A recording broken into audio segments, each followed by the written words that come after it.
नमस्कार मित्रांनो, जय महाराष्ट्र. महाराष्ट्र राज्याच्या राजकारणातून सर्वात मोठी राजकीय घडामोड जाणून घेऊयात संपूर्ण अपडेट. तत्पूर्वी चॅनलला नवीन असाल तर चॅनलला सबस्क्राईब करा आणि बेल आयकॉन नक्की प्रेस करा. राज्याच्या राजकारणातून अत्यंत मोठी बातमी, धनंजय मुंडे यांची प्रकृती बिघडली. जाणून घेऊयात सविस्तर अपडेट. धनंजय मुंडे यांची प्रकृती अजूनही ठीक नसल्याची माहिती समोर येत आहे. मुंडेंनी ट्विट करत याची माहिती दिली आहे. अजित पवार यांच्या आजच्या बीडमधील नियोजित दौऱ्यात मी पूर्ण वेळ उपस्थित राहणार होतो, परंतु माझी प्रकृती अद्याप देखील ठीक नसल्याने काल मला उपचारासाठी मुंबई येथे यावे लागले आहे. त्यामुळे बीडमधील आजच्या कार्यक्रमात मी उपस्थित राहू शकणार नाही, अशा प्रकारचं ट्विट त्यांनी केलेलं आहे.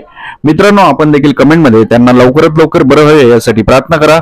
धनंजय मुंडे यांची प्रकृती सध्या बरी नाहीये, अशा प्रकारचं ट्विट त्यांनी केलेलं आहे. त्यामुळे आज ते बीडच्या कार्यक्रमात उपस्थित राहू शकणार नाहीत, अशा प्रकारची माहिती आहे. परत भेटूयात नवीन अपडेट सोबत. जय महाराष्ट्र.